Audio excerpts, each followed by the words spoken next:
সবাই শুকরিয়া আদায় করে বলি আলহামদুলিল্লাহ। আল্লাহ পাক আমাদেরকে মায়া করছেন, আল্লাহ দয়া করছেন, আল্লাহ সুস্থ রাখছেন, আবার মসজিদেও হাজির করছেন। এই যে সুস্থতা, এই যে আমাদেরকে আসার সুযোগ, পায়ে হাইটা, এই সুযোগটা দিছে কে? কে দিয়েছে?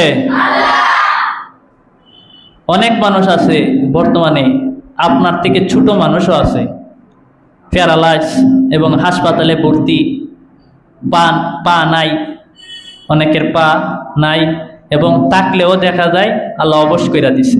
কিন্তু আপনি তো ওই যে তিনগাঁও থেকে, সেঙ্গারা বাজার থেকে, গিলাতলি থেকে, অনেক দূর থেকে মসজিদে হাজির হয়েছেন। এই সুযোগটা দিছে কে? এই জন্য শুকরিয়া আদায় করতে হবে। যদি কেউ শুকরিয়া আদায় করে, নিয়ামতের শুকরিয়া আদায় করে, আল্লাহ তাআলা তারে আরো বেশি পরিমাণে নিয়ামত দান করে। জরুর সুবহানাল্লাহ। মানে আল্লাহ আরো ভালো রাখবেন। এই জন্য সর্বদা যখন মানুষ আমাদেরকে জিজ্ঞাসা কেমন আছেন, অসুস্থ যদিও থাকেন, তখনও বলতে হয় আলহামদুলিল্লাহ ভালো আছি, তবে কিছুটা শরীরে জ্বর আছে, এরকম কথা বলতে হয়। তাহলে কি হবে? আল্লাহ সুস্থ করে দিবেন। সুস্থতা আল্লাহর বড় নিয়ামত। যাই হোক, আল্লাহ আমাদেরকে সুস্থ রাখছেন। আজকের খুতবার বিষয় হলো মুসলমানগণের কবরকে সম্মান করা ও তাদের কবর জিয়ারত করা। কবর চিনছেন তো সবাই? আমরা যারা মারা যায় মুসলমান, তাদেরকে কি করে? কবরের মধ্যে রাখে না? কবরের মধ্যে রাখে। আল্লাহর জন্য যিনি মৃত্যু ও জীবনকে সৃষ্টি করছেন, সমস্ত প্রশংসা আল্লাহর জন্য। যিনি মৃত্যুকেও সৃষ্টি করছেন কে? আল্লাহ। জন্মটারে সৃষ্টি করছেন কে? এই যে পৃথিবীতে আপনি আমি আসলাম, এই যে আসার ব্যবস্থাটা করে দিয়েছেন আল্লাহ।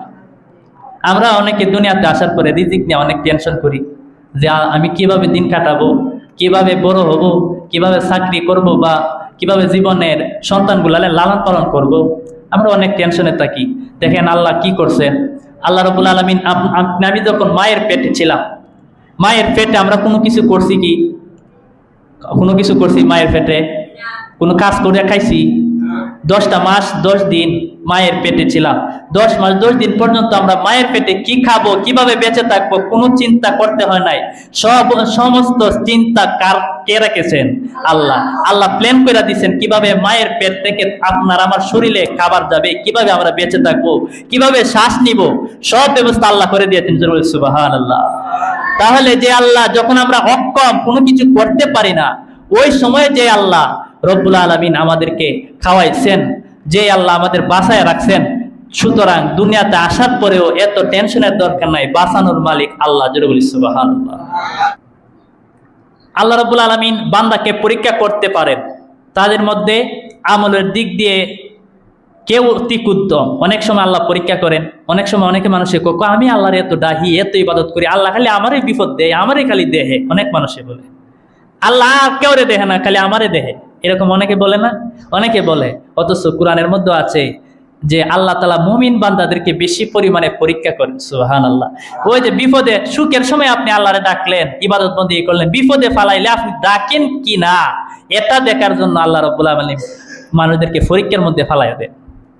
সালাতু সালাম নবী ও রাসূলগণের সর্বশ্রেষ্ঠ মুহাম্মদ সাল্লাল্লাহু আলাইহি সাল্লামের প্রতি, যিনি মুসলমানগণের কবর জিয়ারতের নিয়ম নিজ কর্ম দ্বারা প্রচলন করছেন। নবীজি নিজে এটা করছেন, কবর জিয়ারতরা। অনেকে বেদাত বলেন না বর্তমানে? অনেকে আছে এই কবর জিয়ারতের বেদাত বলে, না এগুলো শিরক, এগুলো যাওয়া যাবে না। এর জন্য উম্মতকে আদেশ দিয়েছেন নবীজি এই কবর জিয়ারতের ব্যাপারে, এবং ফজিলত বর্ণনা করছেন। কবর জিয়ারত করলে কত যে ফজিলত, এর বর্ণনা নবীজি করছেন। জেনে রাখুন, মুসলমানগণের কবর সম্মানের স্থান। এই কবরটা হলো সম্মানের জায়গা। তাই কবরের উপরে বসা, পদদলিত করা, এর উপর ঘুমানো বা প্রস্রাব পায়খানা করা মাকরুহে তাহরিমা, হারামের পর্যায়ে। যদি কেউ গিয়া বসে কবরের উপরে, বসা যাবে না। বর্তমানে একটা যে ফ্যাশন বেরিয়েছে জানেন, মানে মানুষে কি করে দেখেন, যে কবরের পাশে যাইয়া মানে ছবি উঠায়, কবরে নিয়ে আসে, দেখা যায় ছেলে মেয়ে একসাথে কবরের পাশে। কিছুদিন আগেও দেখলাম কবরের পাশে, মানে কবর, এটা শহীদ মিনারের মতো অনেকগুলা কবর আছে শহীদদের, এখানে যাইয়া তারা মানে টিকটক করতেছে এবং এই ছবি উঠাইতে ভিডিও করতেছে। অথচ এগুলা মাকরুহে তাহরিমা। মহিলা তো যাওয়াই যাবে না কবরের পাশে, কিন্তু কারণ পাক পবিত্রতার বিষয় আছে, এইখানে যাইয়া তারা বিভিন্নভাবে অপকর্ম করতেছে।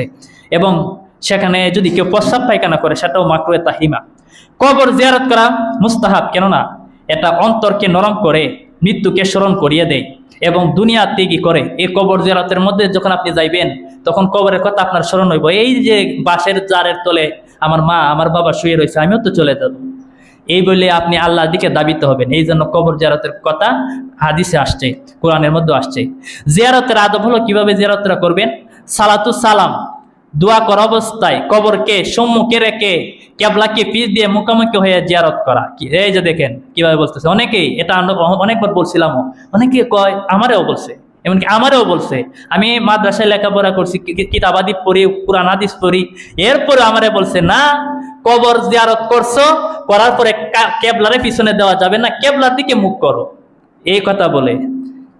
কেন কই সম্মুখে, এখানে কি আসছে, কইতেছে সম্মুখে রেখে এই কেবলাকে পিছ দিয়ে মুখোমুখি হয়ে, কেবলারে পিছ দিতে হবে, দিয়া মুখোমুখি হয়ে কবর জিয়ারত করতে হবে। সুবহানাল্লাহ। আবু হুরায়রা রাদিয়াল্লাহু তাআলা থেকে বর্ণিত, তিনি বলেন, এখন এই যে কেবলাকে পিছনে দেওয়া, এখন যদি পারা যায় আপনারা এক কাজ করবেন, কেবলাও সামনে যাতে থাকে, যেহেতু এটা নিয়ে আপনারা মতানৈক্য করেন, কেবলাও সামনে থাকে, কবরও সামনে থাকে। মনে রাখতে হবে আমরা জিয়ারতরা করতেছি কবরের, সুতরাং আমাদের মুখ এবং দেহ, আমাদের সবকিছু কবরের দিকে থাকবে। এই ব্যাপারে হাদিস শরীফ আসবে। আবু হুরায়রা রাদিয়াল্লাহু তাআলা থেকে হাদিস মুবারক, তিনি বলেন, লা আন ইয়াজলিসা আহাদুকুম আলা জামরাতিন ফাতুহরিকা সিয়াবাহু ফাতাখলুসা ইলা জিলদিহি খায়রুল লাহু মিন আন ইয়াজলিসা আলা কাব। তোমাদের কেউ, নবীজি বলতেছেন, তোমাদের কেউ আগুনের উপর বসা, যা তার কাপড় জ্বালিয়ে চামড়া পর্যন্ত জ্বালিয়ে দিবে। যদি আগুনের উপরে কেউ বসে কাপড় জ্বালাইতো না, নবীজি বলতেছেন কাপড়ও যেমন জ্বালাইয়া দিব, আবার তোমাদের শরীরও জ্বালাইয়া দিব, চামড়া পর্যন্ত জ্বালাইয়া দিবে। এটা তার জন্য অধিক উত্তম কোন কবরের উপর বসার চেয়ে। কবরের উপরে যদি কেউ বসে, এর থেকেও, এই যে কবরের উপরে বসে বসে ছবি উঠাইতেছে, এই যে বলতেছে কবরের উপরে যদি কেউ বসে, এটাও এর চেয়ে উত্তম হইব যদি কেউ আগুনের উপরে বসে, চামড়া কি হয়েছে, চামড়া পর্যন্ত জ্বালিয়ে দেও, এটাও উত্তম হইব আগুনের উপরে বসলে। কিন্তু কবরের উপরে বসা যাইত না, নবীজি না করে দিলেন, কবরের উপরে বসা যাবে না, ছবি তোলা না, খেয়াল রাখতে হবে, এগুলা কি যদি করে দূরে রাখতে হবে। মা আয়েশা সিদ্দিকা রাদিয়াল্লাহু তাআলা আনহা থেকে বর্ণিত, তিনি বলেন, রাসূলুল্লাহ সাল্লাল্লাহু আলাইহি ওয়াসাল্লাম ইরশাদ করলেন, মৃত ব্যক্তির হাড় ভাঙা জীবিত অবস্থায় হাড় ভাঙার নেই অপরাধ। কেউ যদি মৃত ব্যক্তির হাড়টাকে মরার পরে ভাঙে, জীবিত অবস্থায় ভাঙলে যেই রকম, এরকম হয়, এরকম অপরাধ, এইরকম গুনাহ। নবীজি আরো ইরশাদ করলেন, তোমরা কবরের উপরে বসিও না, লা তাজলিসু আলাল কুবুরি ওয়ালা তুসাল্লু ইলাইহা, এবং এর দিকে ফিরে নামাজ আদায় করো না। কবরের দিকে নামাজ আদায় করা কথা না করে দিছেন, সুতরাং কবরের দিকে নামাজ পড়া যাবে না। আমাদের কেবলা আছে, নামাজ পড়ার জন্য আমরা কোথায় পড়তে হবে, কেবলার দিকে। এখন যদি মনে করেন আল্লাহর ইবাদত নামাজটা যদি কেউ কবরের দিকে পড়ে, কবরকে সামনে রাখা, এটা পড়া যাবে না, কবরের দিকে পড়া যাবে না। নামাজ পড়তে হবে কিবলার দিকে। এক একটা মাকাম আছে, এক একটা জায়গা নির্দিষ্ট করা। নামাজের কেবলা হইল কাবা শরীফ, এখন যদি অন্যদিকে নামাজ পড়ে নামাজ আদায় হবে না। আব্দুল্লাহ ইবনে আব্বাস রাদিয়াল্লাহু তাআলা থেকে বর্ণিত, তিনি বলেন, রাসূলুল্লাহ সাল্লাল্লাহু আলাইহি ওয়াসাল্লাম ইরশাদ করলেন, মৃত ব্যক্তি কবরে ডুবন্ত সাহায্য প্রার্থীর মতো। সে পিতা, মা, ভাই অথবা বন্ধুর দুয়ার অপেক্ষায় থাকে। সুবহানাল্লাহ। বলতেছেন, দাওয়াতি মিন আবিন আও উম্মিন আও আখিন আও সাদিকিন ফাইদা লাহি কাতহু কানাত আহাব্বা ইলাইহি মিনাদ দুনিয়া ওয়া মা ফিহা ওয়া ইন্নাল্লাহা আযজা ওয়া জাল্লা লা ইউদখিলা আলা আহলিল কুবুরি মিন দুআই আহলিল আরদি আমসালাল জিবাল। নবীজি বললেন, মৃত ব্যক্তি কবরে ডুবন্ত সাহায্য প্রার্থীর মতো। সে পিতা, মা ও ভাই অথবা বন্ধুর দোয়ার অপেক্ষায় থাকে।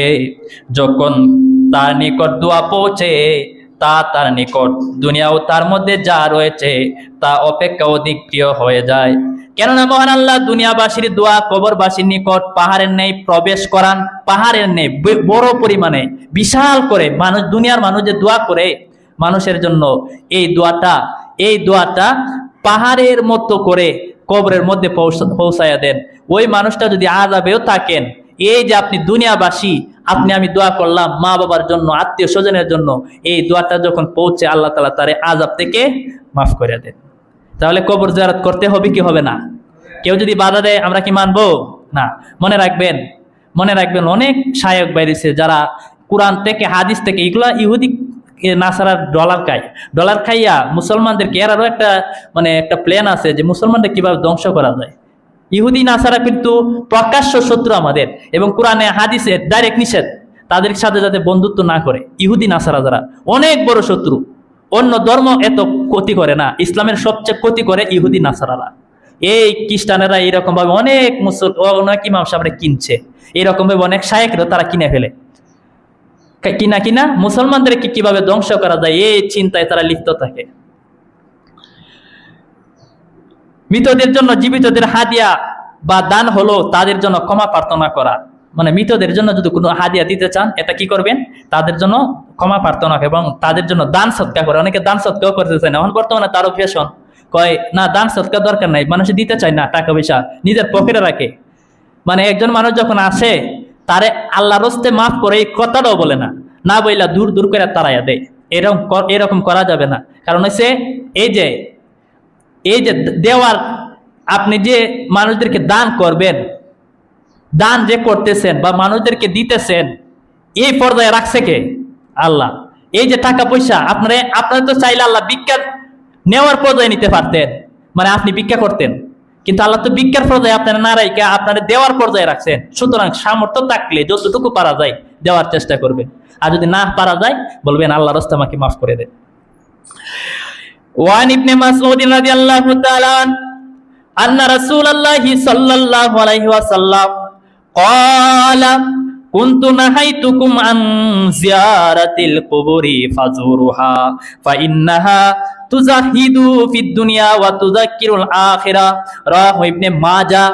আল্লাহ রাসূল সাল্লাল্লাহু আলাইহি ওয়াসাল্লাম থেকে হাদিস মুবারক ইবনে মাসউদ রাদিয়াল্লাহু তাআলা থেকে বর্ণিত, নবীজি ইরশাদ করলেন, আমি তোমাদেরকে কবর জিয়ারত করতে নিষেধ করছিলাম, তোমরা কবর জিয়ারত যাতে না করো আমি তোমাদেরকে নিষেধ করছিলাম।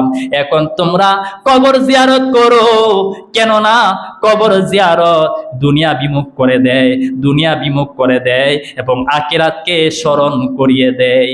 কবর জিয়ারত আমি তোমাদেরকে আগে নিষেধ করছিলাম, এখন কবর জিয়ারত করো। কেন? এই জন্য কবর জিয়ারতের মাধ্যমে তোমার আখিরাতের কথা স্মরণ হবে, মৃত্যুর কথা স্মরণ হবে, এতে করে তুমি আল্লাহ বিরু অর্জন করবে, খুদা বিরু অর্জন করবে। এই জন্য আল্লাহ রাসূল প্রথমে না কি করছিলেন? নিষেধ করে দিয়েছেন। এখানে নাসেক মানসুকের বিষয়, একটা আয়াতকে রহিত করে দেয়। অনেকে আছে না, কোরআনের আয়াত পাইলে দলিল মাইরা দেয়, হাদিস একটা পাইলে দলিল মাইরা দেয়, হাদিসে তো এটা আছে, হাদিসে পাইলেই হবে না, কোরআনে হাদিসে পাইলেই হবে না, হাদিসের উরুদ জানতে হবে, কোরআনের তাফসির জানতে হবে, এবং নাসেক মানসুক উসুল জানতে হবে, উলুমুল কোরআন জানতে হবে, এরপরে হাদিস বলতে হবে। এত সহজ না।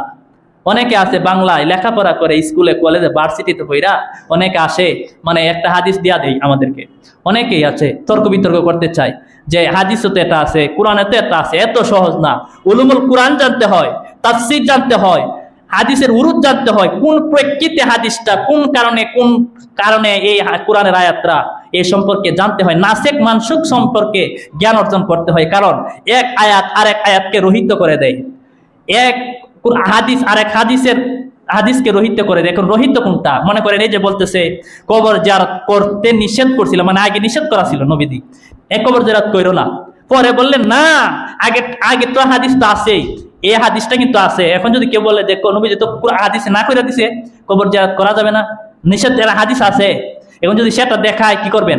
বলতে হইব পরের হাদিস দ্বারা নবীজি ওইটাকে মানসুখ করে দিয়েছেন, ওই হাদিসটাকে রহিত করে দিয়েছেন, যে আগে না করছিলাম এখন আর না করতেছি না, এখন কবর জিয়ারত করো।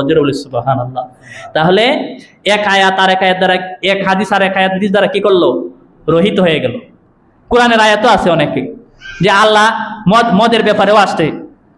বর্তমানে তো মদের যে অবস্থা আমাদের এলাকা সহ বিভিন্ন দিকে, অনেক ভাই আমাদের রিকোয়েস্ট করছে যে মদের বিষয়েও কিছু কথা বললেন, কারণ হচ্ছে বর্তমানে অবস্থা খারাপ, মানুষ নেশায় লিপ্ত হয়ে গেছে।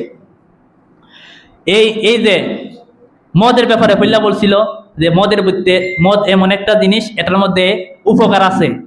পরবর্তীতে আল্লাহ কইলেন না, উপকারের চেয়ে এর মধ্যে আরো ক্ষতি বেশি। এরপরে ধীরে ধীরে ধীরে ধীরে আল্লাহ এই মদরারে কইলেন না, মদ তোমরা পান করো না, মদ আল্লাহ চিরতরে হারাম করে দিছে। তো একটা আয়াত আর একটা আয়াত দ্বারা রহিত হয়ে যায়। এই জন্য এই বিষয়গুলো জানতে হবে। শুধু ফাইলেই বলে দিতে পারবেন না যে কোরআনে তো পাইছি এটা আছে, হাদিসে তো পাইছি এটা আছে, না, এক আয়াত আর এক আয়াত দ্বারা বাদ হয়ে যায়। এই জন্য বুঝে শুনে কথা বলতে হবে। ইবনে আব্বাস রাদিয়াল্লাহু তাআলা আনহু থেকে বর্ণিত, তিনি বলেন, একদিন নবী করিম সাল্লাল্লাহু আলাইহি সাল্লাম মদিনা শরীফের কবর সময় নিকট দিয়ে অতিক্রম করলেন। নবীজি মদিনা শরীফের কবরের পাশ দিয়ে যাচ্ছেন। যাওয়ার পর অতঃপর তিনি কবর সময়ের দিকে মুখ করে দাঁড়ালেন। নবীজি মদিনা শরীফের কবরের পাশ দিয়ে যাচ্ছেন, অতঃপর নবীজি মুখ করে দাঁড়িয়ে বললেন, হে কবরবাসী, ফাকালা সালামু আলাইকুম। নবীজি এই কবরবাসীদেরকে সালাম দিলেন। নবীজি বলতেছেন এই কবরবাসীদের উদ্দেশ্যে, হে কবরবাসী, আপনাদের প্রতি সালাম। আল্লাহ আমাদেরকে ও আপনাদেরকে ক্ষমা করুন। আপনারা আমাদের পূর্বে কবরে গমনকারী এবং আমার পরে আপনাদের সাথে মিলনেওয়ালা। তাহলে নবীজি এই যে দোয়া করলেন, কোন পাশ দিয়া, কোন দিক দিয়া? নিজের দেহটাকে, নিজের মুখটাকে কবরের দিকে মুখ করলেন। নবীজি কবরের দিকে মুখ করে দাঁড়িয়ে বললেন এবং দোয়া করলেন, তোমরা আগে গেছো, আমরা তোমাদের পরে আসব। মা আয়েশা সিদ্দিকা রাদিয়াল্লাহু তাআলা আনহা বলেন, যে রাতে রাসূলুল্লাহ সাল্লাল্লাহু আলাইহি সাল্লাম তার কাছে থাকার পালা আসতো, সেসব রাতে তিনি রাতের শেষ ভাগে জান্নাতুল বাকির কবরস্থানে গিয়ে বলতেন, হে মুমিন দলের বাসস্থানের অধিবাসীরা, তোমাদের প্রতি সালাম। তোমাদের সঙ্গে যা ওয়াদা করা হয়েছে তা তোমরা পরকালে পাবে, আর আল্লাহ চাহেতু আমরা তোমাদের সাথে মিলিত হব। রাসূলুল্লাহ সাল্লাল্লাহু আলাইহি সাল্লাম বললেন, যে ব্যক্তি কবরস্থানে প্রবেশ করে অতঃপর সূরা ফাতিহা, কুল হুয়াল্লাহ সূরা, আল হাকুমুত তাকাসুর পাঠ করে অতঃপর বলে, আমি আপনার কালাম হতে যা পাঠ করলাম এর সব কবরবাসী মুমিন পুরুষ ও মহিলাদের জন্য করলাম, বলে কবরবাসীরা তার জন্য মহান আল্লাহর নিকট সুপারিশকারী হবে। এই কবরবাসীরা ওই যে ব্যক্তি দোয়া করলো তার জন্য সুপারিশকারী হবে, তার জন্য আল্লাহর কাছে দরখাস্ত করবে, নাজাতের জন্য তার সুপারিশ করবে। সুবহানাল্লাহ। তাহলে কবর জিয়ারত করলে কবরবাসীরও লাভ, আমাদের নিজেদেরও লাভ। নবীজি বলেন, রাসূলুল্লাহ সাল্লাল্লাহু আলাইহি সাল্লামের কন্যা ফাতেমা রাদিয়াল্লাহু তাআলা আনহা তার চাচা হামজা রাদিয়াল্লাহু তাআলা আনহার কবর প্রতি জুমায় জিয়ারত করতেন। অতঃপর তার নিকট দোয়া কালাম পড়তেন এবং কাঁদতেন। আবু হুরায়রা রাদিয়াল্লাহু তাআলা থেকে বর্ণিত, তিনি বলেন, কোন ব্যক্তি যদি পরিচিত কবরের পাশ দিয়ে গমন করতে গিয়ে তাকে সালাম দেয়, তাহলে কবরবাসী সালামের উত্তর দেন ও তাকে চিনেন। সুবহানাল্লাহ। কেউ যদি কবরের পাশ দিয়ে গিয়ে সালাম দেয় এই কবরবাসী, তাহলে কবরবাসী কি জীবিত না? কবরবাসীও জীবিত, সবকিছু দেখতেছেন। আপনি যে সালাম দিতেছেন, এই যে আপনার সন্তান রেখে গেছে, আপনি কবরের পাশে যান না, কবর থেকে দেখতেছে এই সন্তানের যে আমার কাছে আসে না, কবর থেকে দেখতেছে ছেলে যে আমার কাছে এসে দোয়া করে না। এই যে হাদিসের মধ্যে আসছে যে বাইহাকি শরীফের হাদিস, ওই ব্যক্তিকে কবরবাসী চিনেন এবং যে সালাম দেয় এই সালামের জবাবটাও তিনি দেন। সুবহানাল্লাহ। রাসূলুল্লাহ সাল্লাল্লাহু আলাইহি সাল্লাম ইরশাদ করলেন, যে ব্যক্তি পিতামাতা বা উভয়ের যে কোনো একজনের কবর প্রতি জুমার দিন জিয়ারত করবে। কোন দিন? কোন দিন? আজকে কি দিন? জুমার দিন। যে ব্যক্তি পিতামাতা বা উভয়ের যে কোনো একজনের কবর, হোক মা হোক বাবা বা দুইজনের যে কোনো একজনের কবর প্রতি জুমার দিনে জিয়ারত করবে, তার গুনাহ ক্ষমা করা হবে। যে জিয়ারত করবে তার গুনাহ ক্ষমা করা হবে। আরবি বলি, যদিও সময় অল্প। মান যারা কবরি আবাওয়াইহি আও আহাদিহিমা ফি কুল্লি জুমআতিন গুফিরা লাহু ওয়া কুতিবা বাররা। নবীজি বলতেছেন, যে ব্যক্তি মা এবং পিতা যে কোনো একজনের অথবা দুইজনেরই কবর জিয়ারত করবে, তাহলে প্রতি জুমায় তাহলে তার গুনাহ ক্ষমা করা হবে এবং তাকে পিতামাতার বাধ্যগত সন্তান হিসাবে কবুল করা হবে। সুবহানাল্লাহ। অনেক মানুষ আছেন দুনিয়ায় থাকতে মারে দেখেন নাই, বাবারে দেখতে পারেন নাই, মার সাথে বিয়াদবি হয়েছে, বাবার সাথে বিয়াদবি হয়ে গেছে, এখন মা নাই বাবাও নাই, মাপ নেওয়ারও কোনো অপশন নাই। কি করবেন? কবরের পাশে যাবেন, কবর জিয়ারত করবেন। নবীজি বললেন বাইহাকি শরীফের মধ্যে, অবাধ্যগত সন্তান মা বাবার সাথে বিয়াদবি করছে দুনিয়ায় মা বাবা থাকতে, কবরে যাইয়া যদি সে কবর জিয়ারত করে প্রত্যেক জুমার দিন তার জন্য দোয়া করে, আল্লাহ তারেও মাফ করে দিব। সে যদি অবাধ্য সন্তান হয়ে থাকে, আল্লাহ তারে বাধ্যগত সন্তান হিসাবে কবুল করে নিবে। সুবহানাল্লাহ। তাহলে বাধ্যগত সন্তান হিসাবে কবুল করে নিবে। তাহলে কেউ যদি দুনিয়াতে মা বাবার সাথে বিয়াদবি করেও ফেলেন, তাহলে একটা সুযোগ আছে না, মা বাবার কবরের পাশে গিয়া যদি দোয়া করেন জুমার দিনে, প্রতি জুমায়, তাহলে আপনার গুনাহ আল্লাহ মাফ করবেন এবং আপনাকে মা বাবার নেক সন্তান হিসেবে, বাধ্যগত সন্তান হিসেবে আল্লাহ কবুল করে নেবেন। কোরআন কারীমের মধ্যে আসছে আলহাকুমুত তাকাসুর হাত্তা যুরতুমুল মাকাবির, সম্পদের অধিক কামনায় তোমাদেরকে অমনোযোগী করে রেখেছে যতক্ষণ তোমরা কবর সময়ে সাক্ষাৎ করছো তথা মৃত্যুকাল আসা পর্যন্ত। অর্থাৎ যতক্ষণ তোমরা মরবে না, যতক্ষণ পর্যন্ত কবরে যাইবে না, এতক্ষণ পর্যন্ত তোমাদের কামনা, তোমাদের বাসনা, সম্পদের অধিক কামনা। এই যে আমরা টাকা পয়সার পিছনে দৌড়ি না, টাকা অধিক দরকার, 70,000, 40,000, লাখ লাখ, 1 কোটি টাকাও ইনকাম করে, এও আর যদি 2 কোটি করতে পারতাম, তাহলে এটা আমাদেরকে কি করছেন? অমনোযোগী করে রেখেছেন কবর থেকে এবং মৃত্যু থেকে, আল্লাহর পথ থেকে। হ্যাঁ হ্যাঁ, আল্লাহ বলেন কাল্লা সাউফা তাআলামুন, হ্যাঁ হ্যাঁ শীঘ্রই জেনে যাবে, সুম্মা কাল্লা সাউফা তাআলামুন, হ্যাঁ অতঃপর হ্যাঁ হ্যাঁ শীঘ্রই জেনে যাবে কবর সমূহে। অর্থাৎ কবর সমূহে তোমরা শীঘ্রই পৌঁছে যাবে, কবরের বিষয়ে তোমরা জানতে পারবে, বুঝতে পারবে। অর্থাৎ একদিন আমাদের সবাইকে কবরে চলে যেতে হবে। এই যে লাখ লাখ টাকা, কোটি কোটি টাকা সন্তানের জন্য রাইখা দেন, এই টাকা কি কেউ নিয়ে যাইতে পারে সাথে? না। সন্তানের জন্য যদি আপনি হারাম টাকা রাইখা যান, এর দায়ভার কিন্তু সন্তানে নিবে না, স্ত্রীও গ্রহণ করবে না।